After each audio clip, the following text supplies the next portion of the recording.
Bueno, muy buenas tardes, señores y señoras y señoritas y todos nuestros queridos oyentes. Después de un montón de tiempo, de unas prolongadas vacaciones que nos tomamos para descansar, ha vuelto Historias Bélicas. Estas historias que contamos junto a mis súper geniales compañeros. Está conmigo Jorge Vigo. ¿Cómo está, Jorge? Muy bien, aquí con el emperador, Claro, viendo tranquilo, cómo nos va, viendo sí, qué pasa, viendo qué sí. onda, y con el hombre más odiado de las redes. Creo que viene Bukele, después Orbán, y después, o ellos están después del gran Guillermo Laferrière. ¿Cómo estás, Guille? Gracias. Pues sabes que me he dedicado al yoga, pero no ha mejorado mi alma.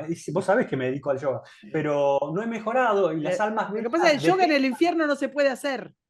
No. Complica. Detestan mi palabra. Quieren otras palabras, otro mensaje que llegue desde los Y cielos. el mercado manda, Guille, el Y mercado el mercado manda. manda, pero viste, yo soy un desastre, ¿viste? ¿Qué Claro. va a ser? O sea, bueno, a ver, es que el público te conoce, sabe que sos díscolo, Eh, el niño rebelde, el gurí rebelde, que del moja Paraná, con sus muchos patas amigos, en con muchos Paraná. amigos, colegas. Muchos, Exactamente, muchos. exactamente. Bueno, En la academia también, ¿eh? Guarda. por supuesto, por supuesto. Bueno, a ver, señores y señoras, tenemos millones de cosas para contar. Bueno, millones no, pero un montón sí.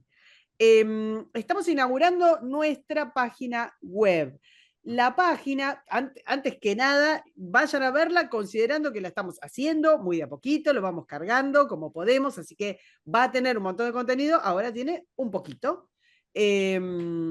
La página se llama historiasbélicas.ar, así, escriben historiasbélicas.ar. ¿Cómo viene? No pudimos dejar de colocar el ar para que supieran que no somos unos cipayos Por como muchos supuesto, otros. por Por supuesto. supuesto.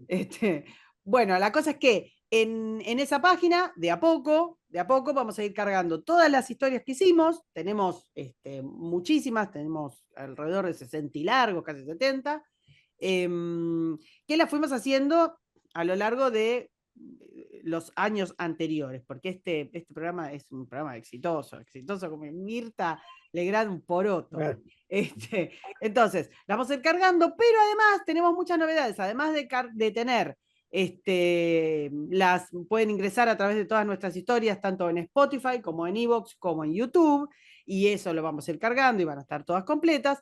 Además, tenemos un espacio en el que vamos a hablar de geopolítica y de defensa, ahí van a encontrar mucho material que vamos produciendo, mayormente lo que produce Guillermo, bueno, pero también Jorge y yo cuando pueda, que no sé nada al lado de ustedes.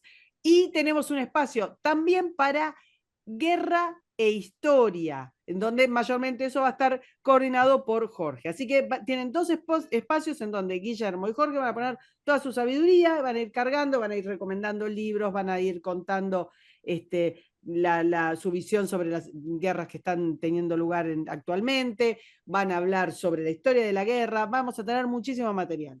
Si nos tienen paciencia, si nos tienen paciencia. Y en esa página también van a encontrar una manera de donar a historias bélicas. Estamos viendo la manera de implementar distintas formas de donación para que todo esto que es estar armando una página que pretendemos que a lo largo del año se vaya nutriendo con mucho material, con muchos recursos para que ustedes puedan también investigar o tener más libros o tener mapas y las cosas que se nos ocurrieron que les pueden resultar interesantes, pero eso hay que sostenerlo. Así que vamos a implementar un método para donar desde Argentina y desde el exterior. Y si nos tienen también un poquito de paciencia, en las próximas entregas vamos a hacer como, no sé, explíquenme como un sistema, les vamos a dar grados, les vamos a dar medallas a los patronos, a los donantes. Vamos a sí, darles grado de acuerdo a su interés hacia nosotros. Le vamos a asignar un grado militar y va a aparecer en alguna gráfica ahí en la página nuestro agradecimiento por su aporte. Por Una supuesto. forma de hacer. Y sí, dale, el, dale, el- Jorge. el reconocimiento también tendrá que ver con la participación que tengan, porque lo que estamos buscando también es una participación, perdón por la repetición, de todos ustedes sugiriéndonos temas, batallas o lo que sea, que también tendrá un sistema, digamos, de votación para que alguna de las presentaciones que hagamos, ustedes las puedan elegir.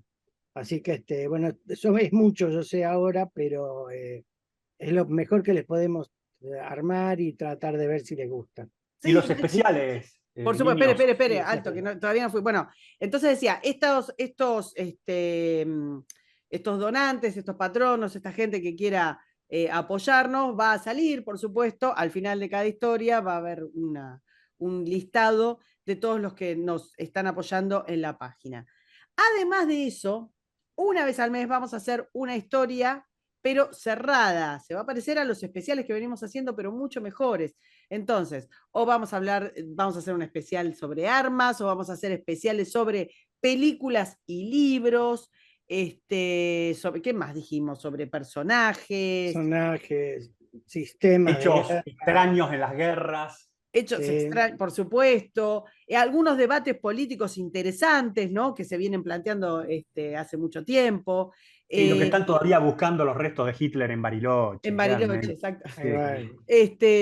Bueno, vamos a hablar sobre todo eso. Una vez al mes vamos a hacer una historia bélica que va a ser cerrada, en la cual se va a acceder, por supuesto, con el pago de una entrada que va a ser súper, súper módico, pero que ahí vamos a poder como intercambiar un poco más, escuchar las preguntas y ampliar un poco y hacerlo de una manera distinta. Así que vamos a tener todo eso, tenemos ya una dirección de mail por si nos quieren mandar ideas y de todo lo demás, material y lo que quieran, que Para es maldiciones ya está mi cuenta de Twitter. Ahí ya. exactamente. Traten de no, todo lo malo lo mandan directamente al señor Claro. Laferrier, a su cuenta, Exacto. a su chakra personal. Sí, tengo acá un sumidero para eso. Exactamente. Todo lo demás, todo lo luminoso y positivo, nos lo mandan, digamos, a los tres, que Claro. es historiasbélicasok@gmail.com. Voy de vuelta, historiasbélicasok@gmail.com. Y la página es, que igual lo vamos a poner nosotros sucesivamente en nuestras redes, así entran, es historiasbélicas.ar. Con Bien, H historias, ¿eh? claro. Sí. Bueno, qué sé yo. Dios mío. Bueno, terminamos con los parroquiales, que en realidad empezamos con los parroquiales, pero vamos a seguir explicando y viendo, porque, insisto, estamos pensando esto. La verdad es que a lo largo de todo el tiempo que estuvimos haciendo historias bélicas se nos ocurrían cosas, teníamos material, qué sé yo, nunca sabíamos cómo volcarlo y organizarlo. Ahora estamos empezando a organizarlo, no tenemos todo cerrado con moño, pero es lo que hemos largado y que nos parece que está bueno y que se van a divertir. En fin, dicho todas estas cosas, no sé si me olvidé algo, muchachos. Me parece que no. No, vamos, tenemos que irnos ahí a Francia, desgraciadamente, pero Claro, vamos ahí. iba a decir, bueno, Claro, vamos como los alargando. ingleses no participan en esta, claro. Es medio aburrido este tema, que encima son 2 programas, viejo. Bueno, porque, a ver, estamos hablando de las guerras que más nos han pedido en las redes. Esta viene, Sí, pero qué sé con, yo, a con- veces la con gente mucha tiene gustos. demanda, con mucha demanda, así que no Sí. llores. Y sí, la vamos a hacer en 2 porque la verdad que porque en uno no, se iban a quedar a vivir, se iban a dormir con nosotros. Así que, Guille, presente nomás. Bueno, ya en serio, la guerra franco-prusiana es una guerra que tiene mucho de mito, que vamos a tratar de ir develando en esta charla, pero creo que es una guerra que no podemos sacar de una serie de guerras que son contemporáneas y que van abriéndonos las puertas a llevarnos a la Primera Guerra Mundial, sea por razones de causas que suceden en la misma, como es la guerra franco-prusiana, que no digo que sea un origen de la Primera Guerra Mundial, pero sobre todo por procedimientos, tácticas, y en esto tienen que ver cuestiones tales como la guerra civil de Estados Unidos, nuestra guerra de la Triple Alianza, a la cual le hemos dedicado un programa sobre Curupaytí, esta guerra franco-prusiana, son guerras que son hermanas en muchas cosas, y de esas cuestiones son las que vamos a tratar en estos dos programas. Muy bien. Bueno, Jorge, largamos. Puntapié inicial cuando vos Bien, un breve comentario antes de iniciar. Para aquellos que nos están viendo, la primera imagen que tienen es lo que se conoce como el cementerio de Gravelot o el cementerio de San Privat.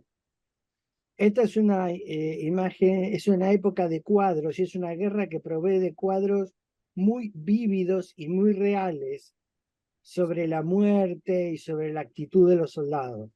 Así que, si les gusta, busquen cuadros de la guerra franco-prusiana y van a ver la realidad de la guerra casi fotografiada.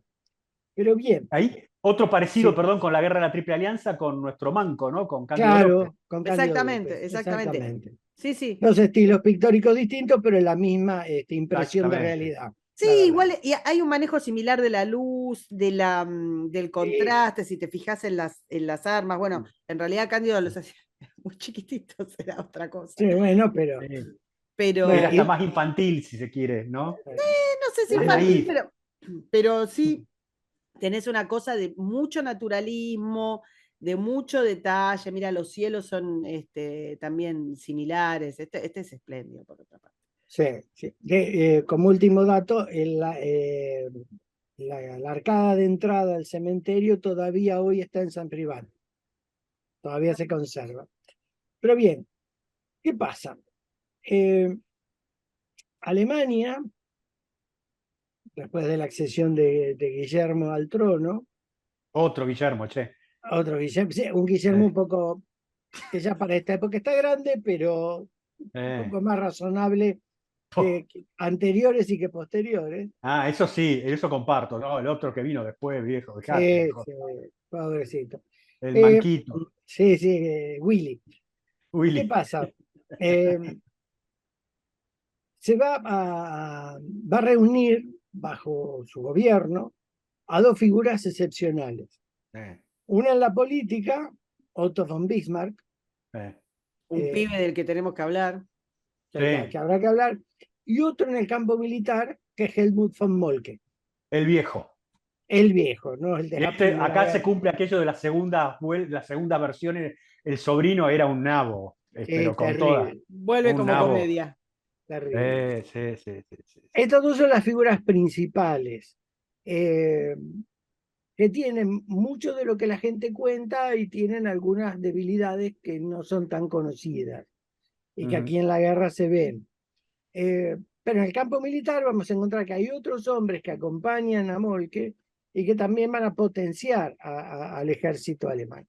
Este equipo alemán lo que va a tratar de hacer es expandir Alemania, cerrar un viejo problema centroeuropeo, que es quién reúne las comunidades alemanas.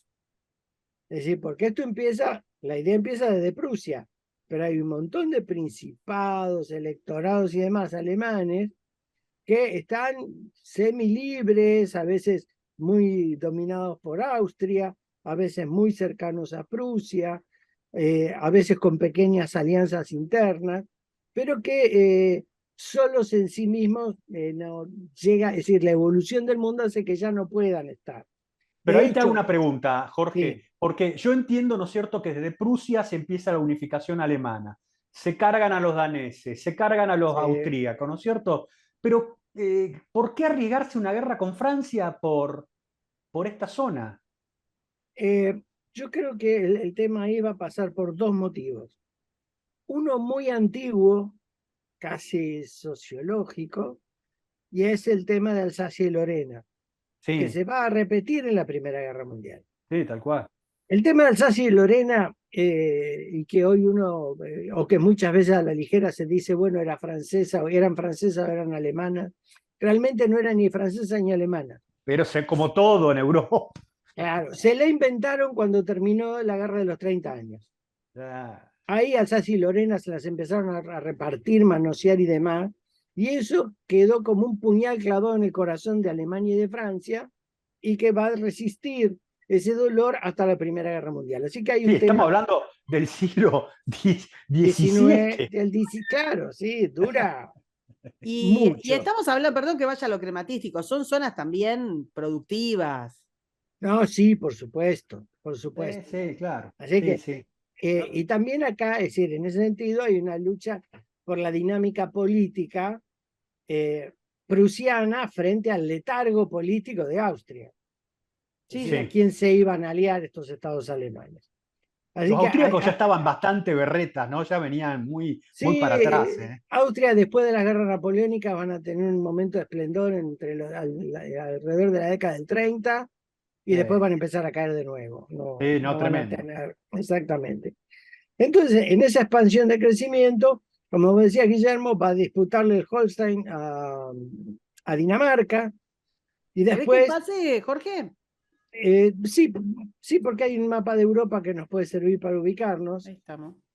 Este, así que va a haber una disputa ahí al pie de Dinamarca, está el Holstein, el Schleswig, creo que se llama, y que la van a ganar. Le van a disputar la primacía sobre los estados alemanes a Austria, y la gran influencia. Sí.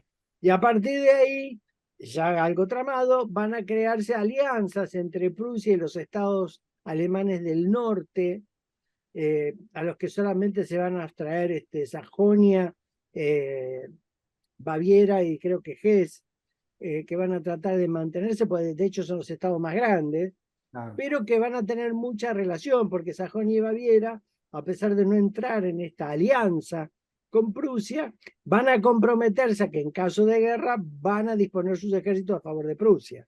Una Así que pastillita acá, hay... ¿no?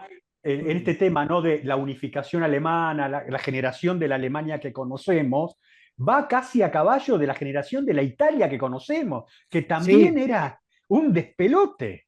sí, por supuesto, por supuesto. Es decir, son las zonas europeas que todavía no están, digamos, nacionalizadas, es decir, que todavía no han Exactamente. resuelto la forma de establecerse como nación unida. Tal cual. Y eso mucha Es gente no lo percibe. ¿Eh? Bueno, el tema de la conformación, de la reunificación de estados y qué sé yo, es un tema que podríamos, porque la verdad Muy es que es base especial. pero de millones de pelotes. Sí, Así que un sí. día podríamos, Sí. la reunificación alemana, Mirá, la italiana. mirá la unificación alemana de los 90, del siglo pasado, mirá los despelotes que generó en Por eso algunos. digo, Sí. siempre una cosa trae la otra, nunca tenemos periodos históricos y hechos históricos sueltos que no tengan ninguna influencia Tal cual. digamos, para adelante, pero esto en particular, nosotros venimos haciendo muchas batallas de la Primera y de la Segunda Guerra y demás, bueno, en realidad un día le damos como a las dos separadas, si querés, qué sé yo, hay que ver cómo lo hacemos, pero vale la pena. Sí, El Le continente dijiste a europeo, Abdul está este año también, renovamos contrato. sí, está medio hambriento, ¿viste? Pero está bueno. ahí, está ahí, pobre. Ahí le tiré algo de la comida del perro, le ¿Pero tiré le un hiciste poco. paritarias? No, le tiré un poco de la comida del perro que sobró del alimento Sí. balanceado. No le gusta mucho a Abdul, Bueno, sí, sino que aproveche los precios justos Los y precios con eso cuidados. va a pero lo estar que pasa es que no bien. encuentro nada por acá en zona, che, no está Pero, funcionando. Y eso que estoy cerca del compañero que los ideó, ¿eh? bueno, En fin, voy a decirle a Abdul que anote, por favor. Bueno, anotá, che. bien. Así que, digamos, ¿y cuál es el problema que tiene Prusia en esta expansión? El problema es que la nación poderosa, la más refulgente en este momento en Europa es Francia. Eh, Francia, que ha salido airosa de la guerra de Crimea, que no le ha ido tan bien en la campaña de México, pero que la campaña de México todavía tiene un aura de romanticismo y demás. pero puso Ah, un pibe ahí. che, como A dirían los Maxi. mexicanos, a don Maximiliano de Augsburgo. Sí, pero que Ese merece un especial, también, ese Maximiliano. también, ese también. Así que, pero todavía tiene un gran poder y además tiene una aura muy particular porque Napoleón III, con todos sus defectos, tuvo un momento de habilidad política muy grande Sí. para, con golpes y movimientos, llegar a posicionarse como presidente de la Segunda República, y finalmente como emperador. Es decir, un hombre que en ese momento tiene una habilidad política notable, notable. Así que era muy importante. Y claro, a la larga era el enemigo. Había que, para mí, Bismarck, había que contrabalancear eso. Es decir, no sé si en la cabeza de Bismarck lo que quería era desplazar a Francia y poner a Prusia, o por lo menos empatarle el juego. O Eso no mostrar estaba. que se erguía sobre la faz de la tierra una nueva nación, ¿no? Sí, tal vez, tal vez. Así que había tensiones, no mucho, ojo, porque también acá hay un momento en el estallido de la guerra que surgen un montón de cosas que no estaban en la vida diaria. Les cuento por qué. La guerra estalla en 1870. En 1867 se estrena una ópera de Offenbach que se llama La Duquesa de Röntgen o algo así, y que es una ópera antibélica. Y es, como las últimas, la mayoría de las óperas de Offenbach, casi una sátira. Y a esa ópera que se estrena en el estreno de Londres, va el zar de Rusia, va el emperador, va el Guillermo de Prusia. Es decir, había un momento como de pacifismo en Europa. 3 años después vamos a tener esta crisis. Así que es también una guerra casi forzada por la situación. Forzado por Claro. un pibe también que... Sí, no, es decir, acá pasó Porque de todo Otto, para que la claro. guerra estallara. ¿Qué es lo que va a pasar? La guerra no va a estallar por un problema original entre Francia y Prusia. La guerra va a estallar por un problema en España. La reina Isabel II, hija de Fernando VII, y que tiene un gobierno de desarrollo industrial, pero que a la gente no le gustaba, no lograba el apoyo. Es decir, los políticos se peleaban con los empresarios no confiaban en la corona, y la gente no terminaba de entender. Volvían, como siempre en España, las luchas por la influencia del clero, la no influencia del clero, intentos de intervenciones coloniales, porque en un momento quieren recuperar y restablecer el sistema colonial en Dominicana, y después la reina se arrepiente y lo retira, pero ya había 3 expediciones preparadas para mandar a Perú y a Chile. No, los pibes Estaban todos medio locos con Isabel. Isabel tampoco no era muy estable, una mujer que se había casado con su primo, un Borbón. Bueno, también tuvo de padre al nabo de Al Fernando nabo de VI, Fernando, que llega a la un idiota. corona por una enmienda a la ley sálica. Entonces lo liquidan, lo sacan de la lista al tío. Entonces el tío se hace opositor de ella desde el principio. El marido, nadie sabe si es que tenía muchas amantes o era homosexual, pero tuvieron 12 hijos, y en un tiempo después dejaron de verse, y ella tuvo aparentemente más amantes de los esperados. Es decir, algo muy irregular para la sociedad española. Lo cierto es que la misma flota que Isabel levanta y construye para España, en 1868 provoca un levantamiento, y eso termina con el derrocamiento de la corona. Y el que se va a hacer cargo del gobierno va a ser un general que se llama Prim. El problema que tienen es que, bueno, no lo pueden prolongar mucho esto. Es decir, un gobierno revolucionario o de desplazamiento monárquico. Entonces tienen que tratar de establecer una reconstitución institucional. Y 2 años después, en 1870, se les ocurre recomponer una monarquía. No, es decir, no es que no tengan a nadie a quien poner, pero no confían en ninguno de la familia borbónica española. Así que Hacían bien, ¿no? Pero qué bien que así, te iba a lo bien decir. que hacían. Se hubiera Entonces mantenido así. lo van a buscar a un príncipe alemán, que es Leopoldo de Hohenzollern, y secretamente a principios del 70 le van a ofrecer la corona. Leopoldo, que era ambicioso pero no estúpido, lo primero que hace frente a ese ofrecimiento es preguntarle a Napoleón III y a Guillermo qué opinan. Es decir, el hombre lo que habrá dicho es: yo no me voy a sentar en un trono para que todos me agarren a patada a los 10 minutos. Claro. Así que lo primero que pregunta es eso. Guillermo prácticamente lo que le dice es decidilo vos, a su sobrino, pero Napoleón III le dice que no. Y toda Francia ahí empieza a calentarse el ambiente, le dicen que no. Cuando le dicen que no, Que conste que, digamos, Francia quedaba hecha sanguchito. Yo no lejos de claro, defender al francés, pero pero quedaba. sí, bueno, el viejo problema del doble frente de Europa. Exacto. Bueno, entonces, ¿qué es lo que hace Leopoldo? Leopoldo, frente a la negativa del emperador francés, dice, bueno, yo me retiro. Dice a los españoles, no quiero saber nada y demás. ¿Qué sucede? Mientras se hace este retiro, en Francia la prensa empieza a calentar el ambiente y algunos políticos de izquierda, en las cámaras también. Entonces, Napoleón envía a un embajador que se llama Benedetti a entrevistarse con el emperador para, bueno, tratar este asunto. El emperador al principio lo recibe y lo que le piden es que hable con el príncipe para que el príncipe desista. Guillermo en esta primera El reunión emperador lo dice, recibe, porque hay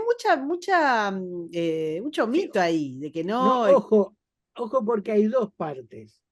Una Ah, primera entrevista, que no es la que se hace en Ems, sino que creo que se hace en Berlín, donde el emperador le dice, bueno, mire, lo tiene que decidir él y la familia no está de acuerdo, así que es decir, porque el problema cuál es, Benedetti iba con el mandato de que el emperador le prohíba.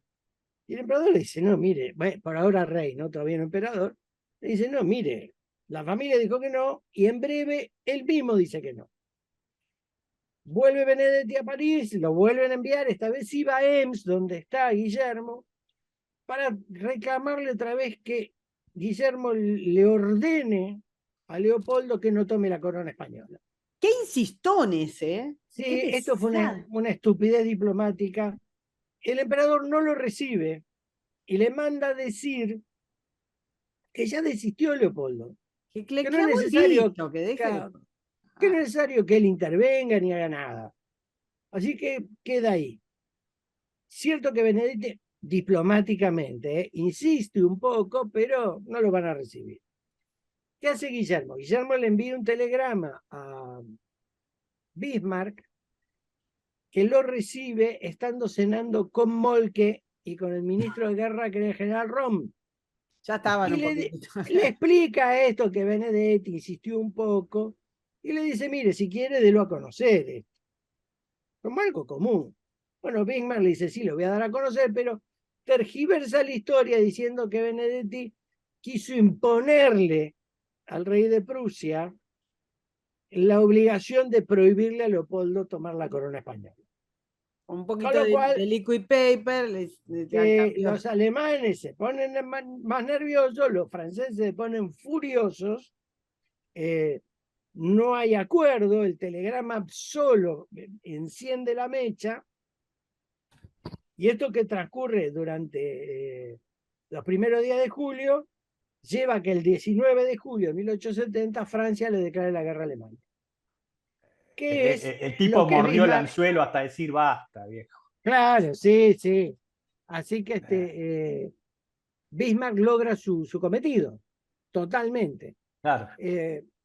Así que tenemos trabada la guerra de una manera casi infantil, y yo creo que aquí el movimiento de las cámaras y las cámaras legislativas, sobre todo la izquierda y algunos monárquicos que estaban en contra del imperio, desataron la cuestión.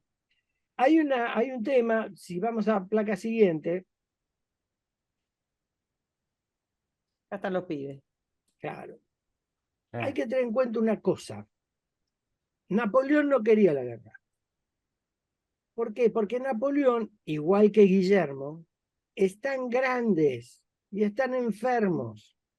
No tienen el dinamismo de su juventud. Entonces quieren la menor cantidad de problemas posible. No están muy interesados. Hay dos versiones. El jefe de gobierno, el jefe de gabinete de Napoleón, que es este señor que se llama Olivier, que está aquí fotografiado, Hay una versión que dice que él quería la guerra y otro que dicen que trataba de contenerla. Yo creo la versión que dice que él insistió por la guerra. Y Thiers, un famoso político francés, miembro de las cámaras, y que apoyaba a Napoleón, se opone a la guerra. Pero el movimiento social es tan grande, y la izquierda, que hacía mucho que nadie le daba bolilla, y un poco la prensa, que se vio liberada de la tenaza, de la censura del imperio, calentaron tanto el ambiente que no le quedó más remedio a Napoleón que declarar la guerra. ¿Y en qué condiciones están estas dos naciones? El ejército francés es un ejército que tiene mucha experiencia colonial. La última gran experiencia de guerra es la guerra de Crimea, en el 52. Y los generales que van a estar acá vienen de esas ramas, vienen algunos de esa guerra antigua, de hace 25 años, y otros, y la mayoría, muy involucrados en las guerras coloniales. Guerras coloniales que tienen sistemas de combate muy distintos de lo que van a enfrentar aquí en Europa. Tal cual, que eso es un tema a recalcar, ¿no? Porque Sí. una cosa que vos podías recibir alguna vez una paliza digamos, de las colonias, de los ejércitos que los colonizados levantaban, pero Sí. era raro. Vos Sí, no. adquirías mucha experiencia de campo, de cómo moverte en el terreno, un montón de cosas que servía, pero no era aplicable a una guerra de este tipo, ¿no? Claro, no. Sí, era totalmente distinto el sistema. Desde el punto de vista tecnológico, la artillería francesa era mala y vieja, pero habían inventado la ametralladora, un modelo de ametralladora muy particular. Pero lo mantuvieron tan en secreto que cuando se las transportaba iban cubiertas de lona. Nadie sabía lo que había debajo de las lonas. Se la dieron a la artillería sin explicarle cómo se usaba. Eso te iba a decir, ¿el entrenamiento qué onda? Nada. Terminaron al lado de los cañones sin saber cómo se usaban. Pero fíjate vos, por definición, se lo dan a la artillería, es decir, lo tenían como un arma, viste, de apoyo, de fuego, Sí, muy centralizado, cuando era una cuestión para ser usada por las tropas de primera línea. Pero bueno, exactamente. Así que muy lindo el invento, que parece que funcionaba, pero que no se aplicó por falta de doctrina. Es decir, no había un reglamento o un manual que explicara cómo usar. Sí, contrariamente, tenían el mejor fusil, el Chassepot, un ya se fusil de fue. aguja interna, muy efectivo y que va a ser una marca muy fuerte en la guerra. Adelantémoslo ahora. Los alemanes tenían un fusil de menor calidad, pero la artillería era Krupp, eran Claro. tubos de acero. Entonces, la artillería prusiana va a ser la mejor en la guerra y los fusiles franceses van a ser los mejores en la guerra, y eso va a ser cómo se va a trabar el combate. El otro tema, que es un tema de organización, a lo mejor muy complicado, pero la organización francesa es binaria. ¿Qué quiere decir esto? Que yo tengo una brigada con 2 regimientos y cada regimiento tiene 2 batallones. Esto parece que fuese un cuento que no tuviera importancia, pero eso trae un problema técnico. En general, cuando uno arma una posición, hay una fuerza que está defendiendo el frente, una que va a realizar la maniobra y otra que se conserva en reserva. Claro. Bueno, cuando yo le otorgo un comandante una organización binaria, le dificulto la manera de dividirla en 3 partes.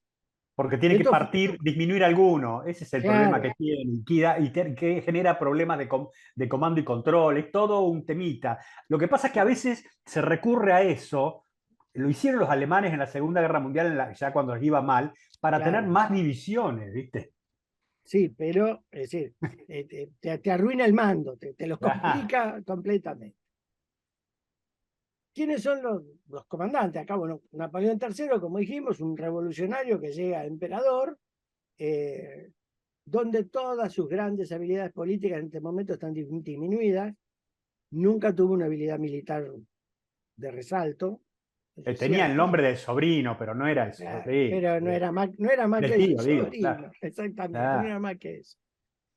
Bueno, su esposa, la emperatriz Eugenia, que como Napoleón va a ir al frente, va a ser la que maneja el gobierno desde París, va a tener una influencia interesante. Y los comandantes y dentro del gobierno, cuando empiecen los primeros fracasos, a Olivier lo van a echar del gobierno y lo van a nombrar como jefe de gobierno al general, al conde de Palicao, un veterano muy importante, con habilidades políticas relativas. Las figuras más importantes del ejército francés eran, para los que vean a la derecha arriba, al mariscal Bazaine, y para los que también están viendo, a la izquierda abajo, el mariscal MacMahon. Son los más importantes. Después, Canrobert, que también aquí está en la placa, y Bourbaki, que va a ser el comandante de la guardia, son nombres muy importantes. Pero cada uno tiene, hay un tema de organización acá. Bazaine es un hombre que ha salido de las tropas. Empezó de soldado y llegó a mariscal de Francia. Es un hombre popular, muy reconocido, pero MacMahon es un hombre de una familia escocesa emigrada a Francia en el siglo XVII, con toda una tradición militar y aristocrática, lo mismo que Canrobert, y lo mismo que Bourbaki, que además suma... Perdón, ¿cómo era el tema de los tenderos? No entendí. Vuelve a meter cizaña, porque como está fuera, no puede parar. Es que este era escocés, no tiene nada que Y ver bueno, con los parte ingleses. del imperio, No, viejo. ¿qué ¿De qué parte? hablamos? Pero ves cómo es, para él reparte. todo es de él, para él todo es de él. Sí, son así, esta gente es así, pero bueno. Imperialismo. Claro, loco. Lo que decía, Bourbaki, además de tener una sangre noble, tenía además un reconocimiento político importante, un político muy hábil. Yo le diría que salvo Canrobert, a mi modo de ver, y MacMahon, los otros dos llegaron más por política que por mando. Así que, ¿y esto por qué lo digo? Porque esto va a marcar una línea en el cuerpo de oficiales franceses.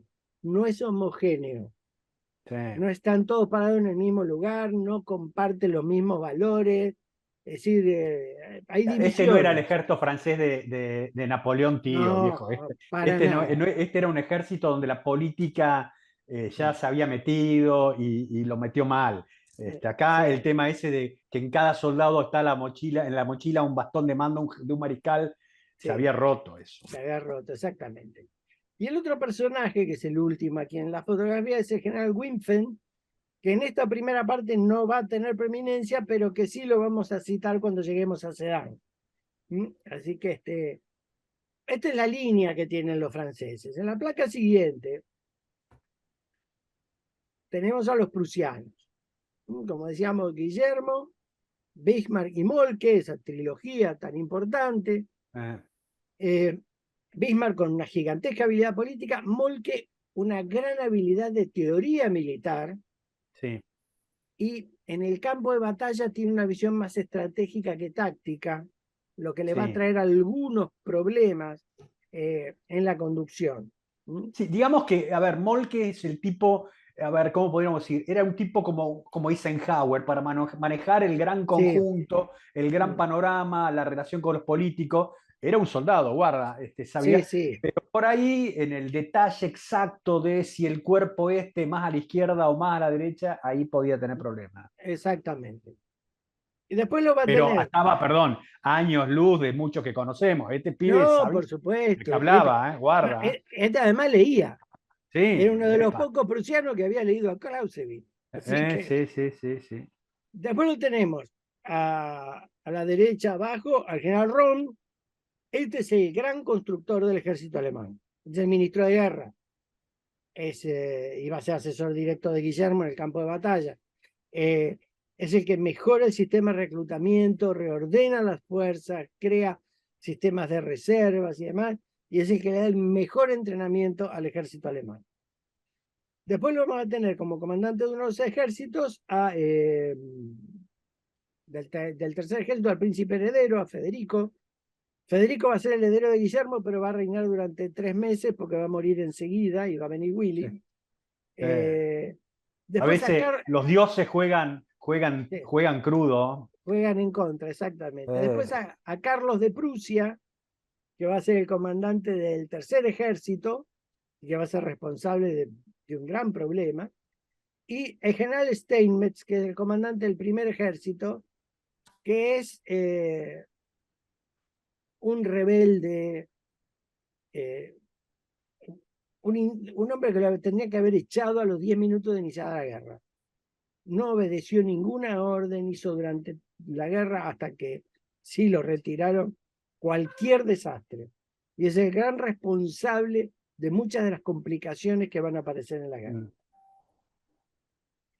¿Cuál es el planteo acá? En realidad nos da la idea de que ninguno de los dos tuviera un plan claro. ¿Querés que pase? Sí, ¿no? Sí, sí, pasemos, por favor. Este es un movimiento, los movimientos generales hasta se dan. Lo que quería Moltke era acercarse a la frontera alemana y empezar a presionar hasta encontrar algún ejército francés. Los franceses no tenían mucha idea de lo que iban a hacer, pero un comandante de un cuerpo de ejército, no de un ejército, el general Frossard, lo va a convencer a Napoleón III que se lancen sobre el Sarre.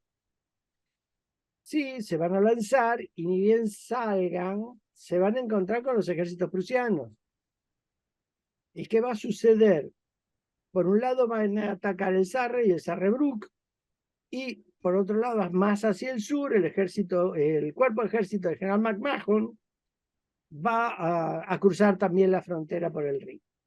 McMahon no había querido aceptar el mando, aunque le hubiese podido corresponder, de todo el ejército, así que por eso se quedó como comandante de un cuerpo. Y esto va a producir lo siguiente. McMahon va a tener una batalla separada con el príncipe heredero, y el resto del ejército francés va a tener que enfrentar, perdón, al príncipe heredero no, al príncipe Carlos, y después el príncipe heredero va a pelear contra el resto del ejército francés, y también participa el general Steinmetz. Ahí, vamos a hacer una visión breve. Las primeras batallas perdidas de los franceses va a abrir la puerta a que los ejércitos prusianos penetren el territorio francés. Lo que vean en el mapa son esas largas flechas rojas, y prácticamente obligan a los franceses a pelear mirando a París, es decir, mirando a su espalda, a su retaguardia. Claro, porque esto nos va a llevar después a Gravelot y todo eso, ¿no? Que es una Sí. cosa muy rara, porque como lanzan su ofensiva de entrada los franceses, primero tan abierta, ¿no? Sin mucha comunicación y apoyo entre ellos, ¿no? Sí. Los colocan en una posición que dejan prácticamente central a los prusianos como para que ellos se manden mucho antes, ¿no es cierto? Y queden descolocados. Claro. Y acá hay una cosa. Von Steinmetz hace ataques que le dicen que no ataquen, se mete a atacar si es que complica, pero lo que estaba viendo Moltke era que esta apertura, esta concentración de fuerzas separadas le permitía a él la penetración. Sí hay una crítica. Las penetraciones están muy separadas unas de otras. Sí. Así que le salió bien porque los franceses fueron más lentos. Sí. Pero estaban bastante aisladas las penetraciones Y unas bueno, de está otras. bien, eso es cierto, pero quizás, ¿no es cierto?, especular, quizás tuvieron un mejor conocimiento de qué capacidad tenían los franceses para poder moverse, ¿no? Sí, o una mayor audacia confiando en atrapar a los franceses. ¿De cuánta gente estamos hablando? Uf. No, acá estamos hablando de casi 500.000 de hombres en cada lado. Pensemos fácil, cuando se establezca el cerco de Metz, y las cifras son muy similares a lo que va a pasar en Sedan, dos lugares separados, van a ser 200.000 prusianos contra 120 o 150.000 franceses. Estos son las guerras europeas que pesan, es decir... Por eso te digo, es una locura de gente. Es que, claro, no hay ninguna campaña colonial, ninguna, claro. De ninguna potencia colonial que se asemeje a esto. No tenés ninguna experiencia de ese tipo. ¿Está? Claro, claro, y acá y hay una cosa también, esto se puede hacer porque existe el ferrocarril. Claro. Por eso se pueden mover tantas fuerzas. Vamos a una parte breve que es la campaña de McMahon en el sur. McMahon no puede contener a los prusianos, resiste, pero se ve obligado finalmente a replegarse. Al principio ese repliegue lo iba a llevar a Metz, es decir, a reforzar el centro francés, pero finalmente se va a decidir enviarlo a Sedan junto con el emperador. El emperador en este momento está en la zona central, en Metz, después se va a unir a MacMahon. El emperador francés me hace acordar a Nicolás II metiéndose en la guerra. ¿Qué querés que te diga? Sí, pero fue un poco más prudente. Se metió, pero fue un poquito más prudente. Y fue el que se dio cuenta que la guerra no iba más. Así que, por lo menos eso. En la placa siguiente, bueno, las primeras acciones, para los que están viendo el mapa, es lo que comentamos recién, pero al lado está el movimiento de Metz. ¿Qué sucede? Al retirarse MacMahon del ala sur del ejército francés, deja un hueco para que los prusianos pasen y envuelvan a todo el ejército alrededor de la zona de Metz. Hay aquí algo que comparten francés y prusiano. Ninguno tiene exploración, hay una inteligencia clara de la posición del enemigo, así que van avanzando y tanteando a ver dónde está uno y dónde está otro. El tema es que, perdido a la posición de MacMahon, el emperador Bazán era comandante de un cuerpo, lo nombra el emperador a Bazán comandante del ejército. De comandante de cuerpo a comandante del ejército, ¿viste? Sí, un hombre que, ojo, por su trayectoria era creíble, pero por su conducta como mando superior no era lo mejor que pudo haber elegido. Había algunos otros mejores para el caso. ¿Qué es lo que sucede? Metz era el centro importante, pero Bazán y el propio emperador y otros generales se dan cuenta que no se pueden quedar ahí, sino que van a tener que ceder Metz y replegarse. Y el repliegue iba a ser hacia Chalon vía Verdún. Así que la misión, digamos, del ejército, y sobre todo lo que tiene siempre Bazán en mente, es tratar de salir del lugar. Claro. Metz era un buen lugar de defensa porque estaba rodeado de fortalezas.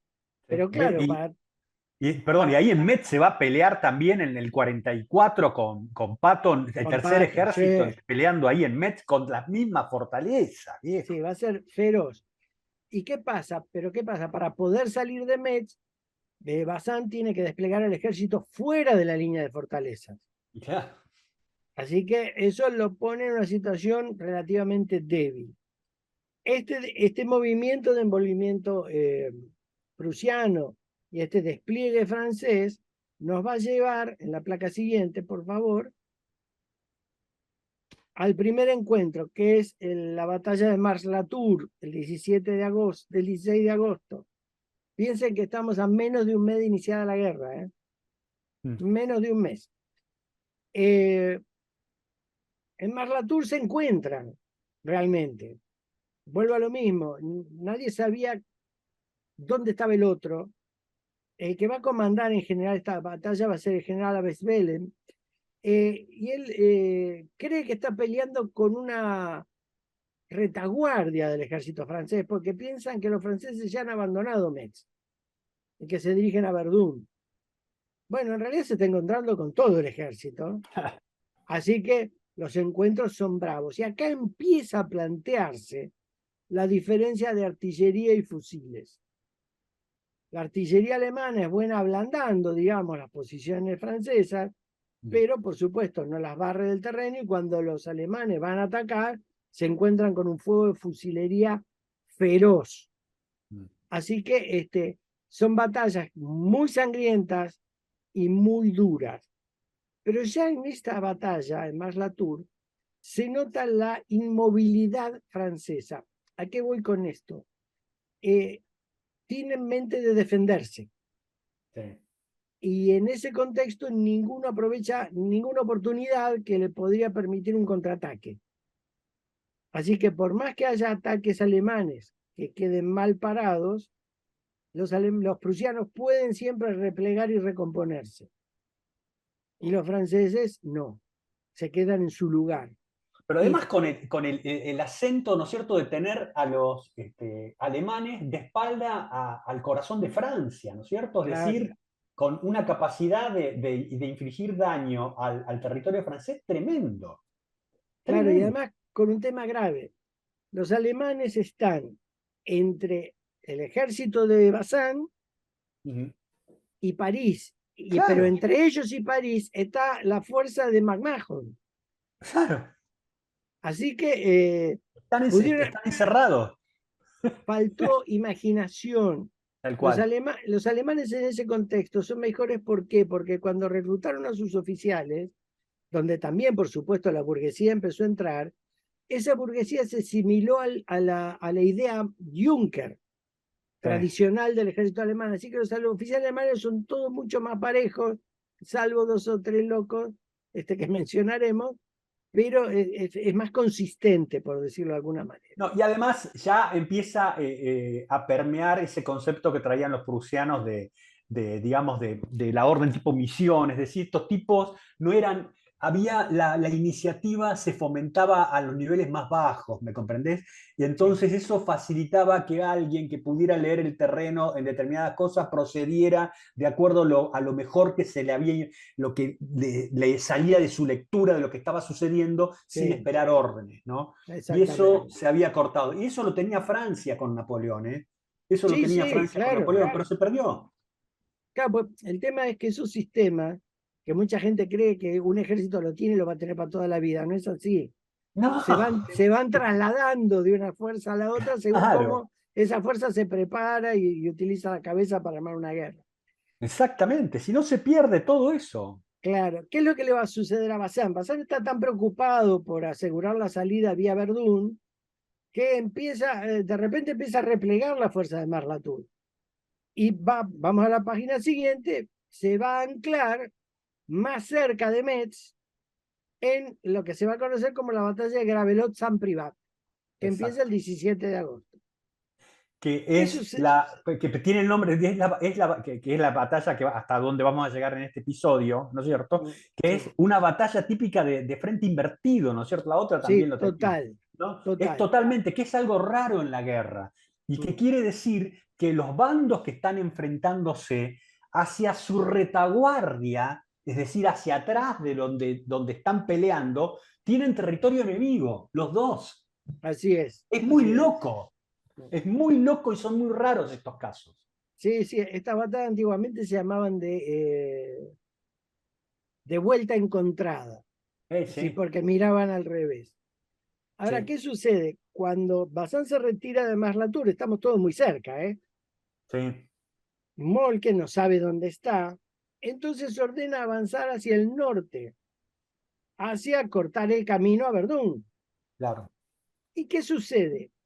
Al avanzar, queda a la oblicua de la posición de Bazán en Gravelot.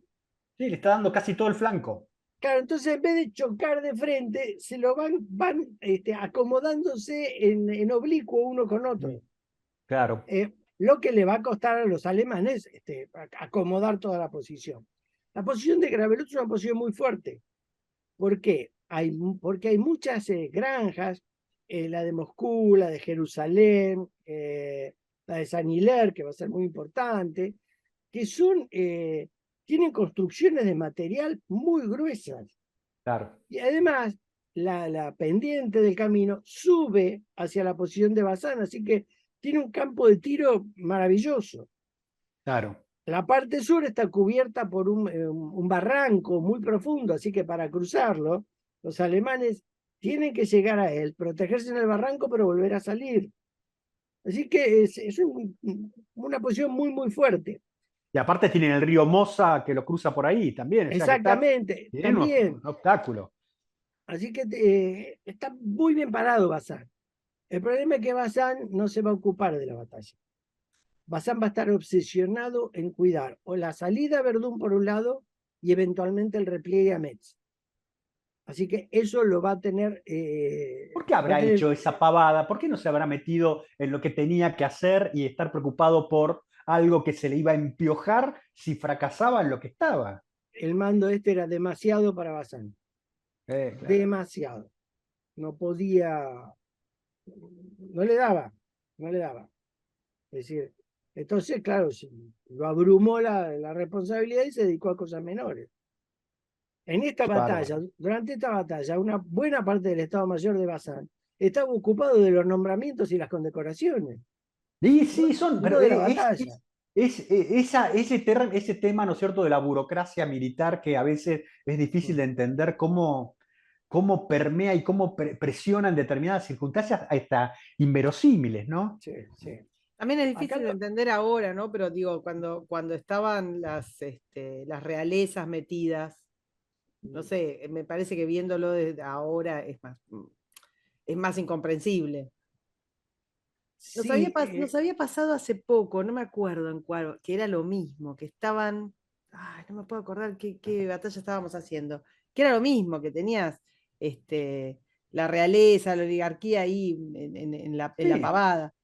pero claro, sí también, pero acá en este caso, al príncipe, al Federico Carlos, lo mandan ahí a foguearse porque era la forma en que se hacía. Seguramente en el Estado Mayor tenía tipos eficientes, pero lo mandaban a foguearse en el tema de la guerra, ¿no? Pero claro. este Bazán es el típico caso del tipo promovido, ¿no es cierto? Sin estar a la altura de las circunstancias, ¿no? Es Sí. muy triste.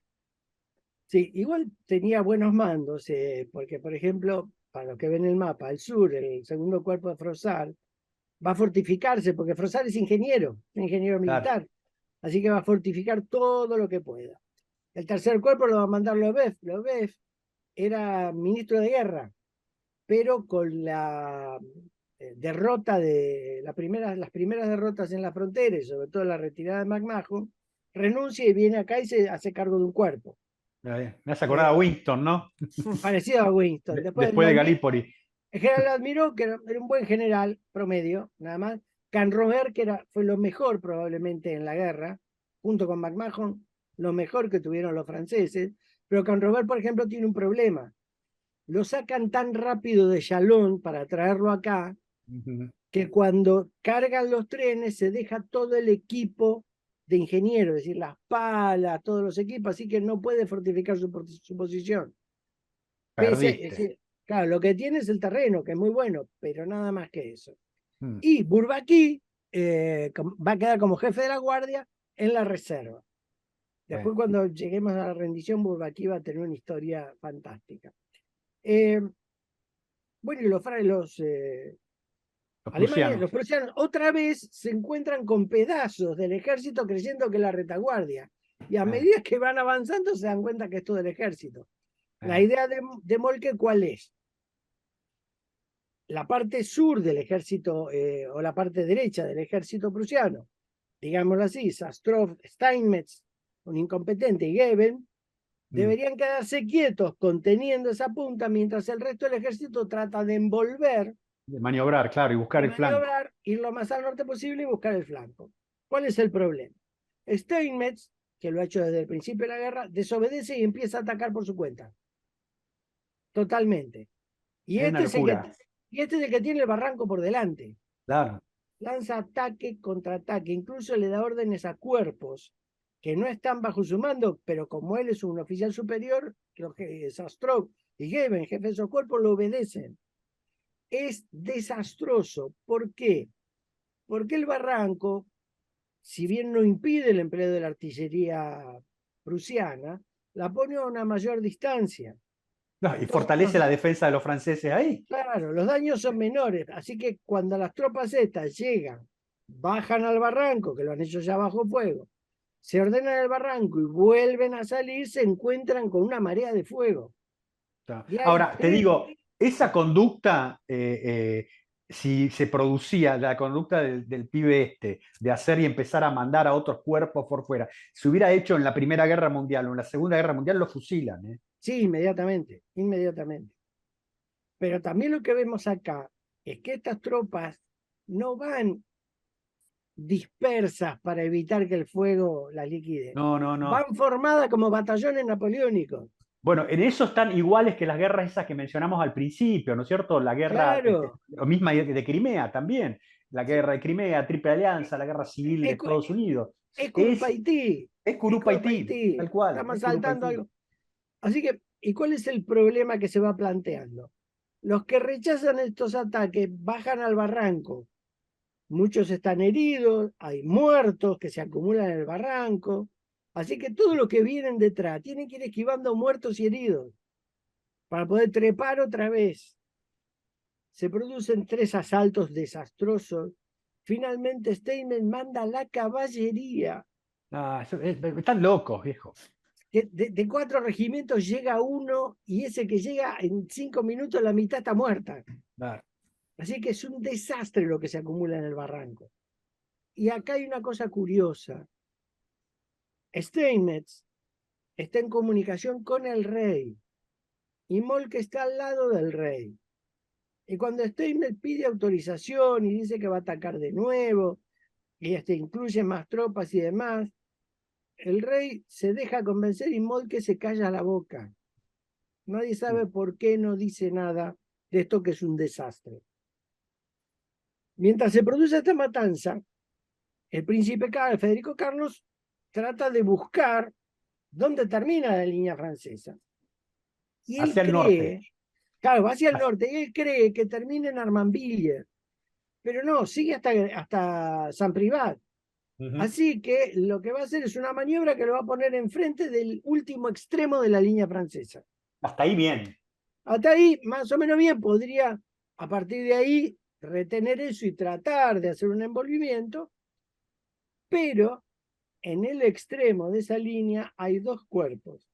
La Guardia Prusiana, que la maneja el príncipe Augusto de Württemberg, y el ejército sajón, que lo manda el príncipe heredero de Sajonia. Che, tenemos un Manstein acá también, ¿viste? Sí, hay un Manstein acá peleando. También Sí. que Manstein es el más prudente. ¿Por qué? Porque Manstein es el primero que toma contacto. Sí. Y en cuanto va a cruzar y se encuentra con una marea de fuego, apoyado por su artillería, se repliega. Entonces fija el centro, que es lo que tendría que haber hecho Steinmetz con el ala sur. Exactamente, fijarlos a los tipos. Es decir, cuando ahí Jorge dice fijarlos, quiere decir tomar contacto con el enemigo, pero no tratar digamos, de destruirlo, sino de mantener ese contacto por el fuego y no más allá de eso, de decir, eso es fijarlo al enemigo. De que no se mueva, pero no hacer la barbaridad que hizo. Exactamente. Esto va a llevar desde la tarde del 17 y todo el 18. El 19, vamos a la placa siguiente, nos vamos a encontrar con esto. Claro. Están todos casi uno encima del otro. Los franceses en el centro, muchas de sus posiciones han sido bombardeadas, así que las han tenido que ir cediendo, pero todavía sostienen la línea. Y el ataque ahora, es decir, mientras Steinmetz sigue haciendo estupideces, ahora el tema lo tiene el príncipe Carlos con Augusto de Württemberg y el príncipe de Sajonia. ¿Y qué deciden? Avanzan y se colocan frente a San Privat, donde está Canrobert, el mejor comandante con las tropas mejores porque dependen de él. Pero no está bien enterrado, ¿no? No había podido hacer no tiene fortificaciones. ¿Pero qué hacen? No esperan a que la artillería esté totalmente desplegada y empiezan los asaltos. Y los asaltos son terribles porque piensen, como dijimos, que son cuesta arriba. Claro.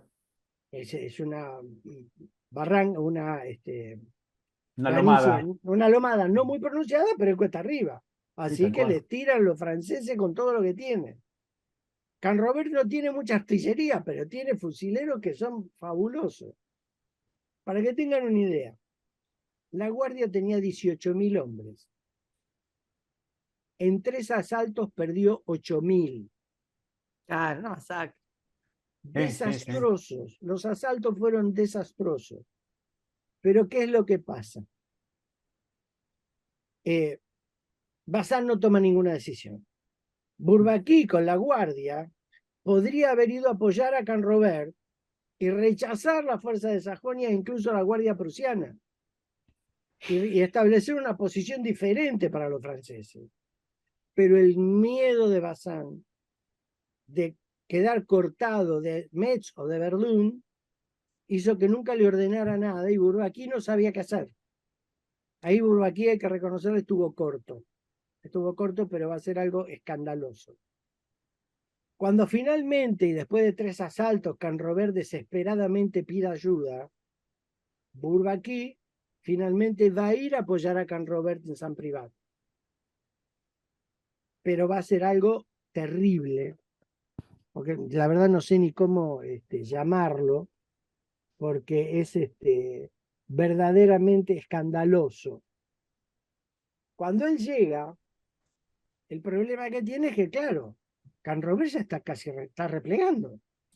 No puede Porque sostenerse cuidado, más. ha causado tantas bajas lo prusiano, pero también cobró como loco. Claro, y porque además ahora tiene más de 100 cañones prusianos frente a él. Así que empieza a replegarse. Entonces, cuando llega Canrobert con la guardia y empieza a avanzar, se encuentra con la masa de Bourbaki, perdón, llega, la masa de Canrobert está replegando. Claro. Con bastante orden. Pero la línea está cediendo. Pero la línea está cediendo. Entonces Bourbaki se encuentra con que hay tropas del Admiró que no están replegando en orden, que están al lado de Canrobert. Entonces Bourbaki se enoja y llega y dice, y esto es literal, me prometieron una victoria y ahora me implican en una derrota. No tenían derecho a hacerme esto. Y se da media vuelta y se va. Claro. Era un kirchnerista cualquiera. Sí, No, sí. tremendo, tremendo, Raro tremendo. raro porque es un hombre muy popular y con una trayectoria militar importante, pero es una prima donna, es un trastornado. Pero sí. Sí, no, No me dieron la victoria que me prometieron. Pero Escuchame. claro, el tipo viene con la ¿Para qué reserva. ¿Para qué me vestí? Claro, viene con la Claro. reserva para evitar un colapso, no le gusta lo que ve, se la Y se lleva, va. es como el chico que va a la cancha, al Se lleva la potrero y se pelota, lleva la exacto. pelota, ¿tá? Y deja Exactamente. que conmocione todo el flanco norte. Claro, la pelota es mía, no quiero. Así que, bueno, esto es el último esfuerzo, porque ahora sí Bazán ha perdido el camino a Verdún. Claro. Esta maniobra por San Privat que han hecho los sajones, le han cortado el camino a Verdún. Así Claro. que empieza a replegar a Metz. El 20 de agosto ya se empiezan a encerrarse a Paso, Metz. ¿no? Sí. Así que Perdón, Jorge, ¿paso? sí, sí, pero no importa porque esto ya se da, va a ser lo que va a venir después. Ah, está bien, entonces me quedo acá, mira. Así que, digamos, a redondear el tema de lo que está sucediendo en Metz. Se repliegan a Metz, Napoleón todavía está acá, así que esto genera un problema de mando porque todo está saliendo mal en la guerra. Recién ahora cumplimos un mes de guerra y ya están todos descontentos. Y el descontento llega a París. Y no solo llega a París. Los últimos datos de los movimientos franceses, Moltke los sabe porque ha leído los diarios de París y Londres. Están contados ahí. ¿Y cómo puede ser eso? El telégrafo. El telégrafo, no hay secreto. Todos cuentan lo que quieren. Así que es todo un desastre. Perdón, y ellos sin poder volver a París, o sea, tienen que cruzar, o sea, no están encerrados, no pueden. En realidad están encerrados, pero no tanto. Y esto es algo que siempre es difícil de ver en la guerra. Nunca los cercos, anillos y bloqueos son totales. Claro. Siempre hay algo, siempre hay un lugar donde se puede pasar. El problema es descubrirlo y tener con exactamente. qué. Claro. Entonces, ¿qué es lo que va a hacer Napoleón? Napoleón lo van a dejar a Bazán al mando de Metz, con la obligación de defenderlo, ¿sí? Y va a estar una diferencia de 100.000 contra 200.000, más o menos. Y él se va a ir protegido por 2 regimientos de la Guardia a reunirse con McMahon. Pero ¿qué pasa? Cuando se va a reunir con McMahon, las noticias de estos desastres han llegado a París. Y lo que quiere hacer Napoleón es volver a París. Y ahí, la emperatriz Eugenia y Palicao le envían un telegrama diciéndole que el emperador no puede volver derrotado a París. Denle Así tiempo que, para volver. así que andate a otro lado. Y la resolución que les queda es marchar a Sedán. Claro. Tratar de decir que es algo similar como encerrarse a Metz. Se van a Sedán. Y esto va a abrir la segunda parte de la guerra. Pero acá Segunda lo que parte que va, vamos a contar la semana que viene, porque si no, claro, verán, se hace claro. Es decir, larguísimo. Y como, como adelanto en un segundo, Metz va a resistir hasta octubre, ¿eh? Sí. Es un sitio muy, muy largo. Pero está todo, es decir, el ejército francés está muy desordenado, muy desmoralizado, muy mal. Y esto de replegarse a Metz de Bazán le da tiempo a las tropas de Moltke a tomarse 2 días de descanso para continuar las operaciones.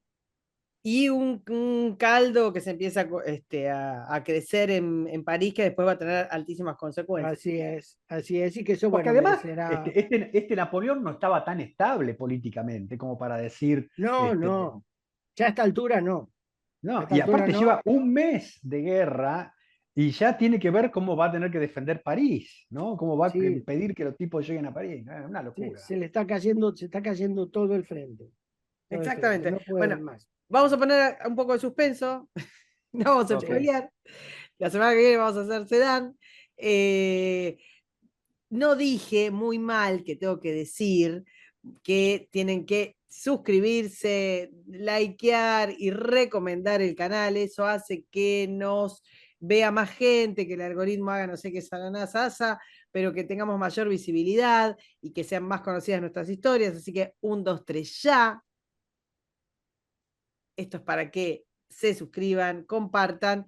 Y además ahora les vuelvo a recordar, historiasbélicas.ar es nuestra web, donde van a poder ver todo lo que, digamos, las historias que contamos, más un montón de material nuevo, donde van a tener las listas tanto de Spotify como de Evox como de YouTube, donde van a poder donarnos millones y millones y millones para que hagamos historias con Tuti, y donde van a ver todas las novedades, y nuestra dirección de mail, que es historiasbélicasok@gmail.com. Bueno, ahora sí, semana que viene terminamos, dejamos este suspenso, la semana que viene lo terminamos, de la guerra franco-prusiana, y los saludo, muchachos. Hemos tenido un montón de novedades. Vamos a descansar un poco.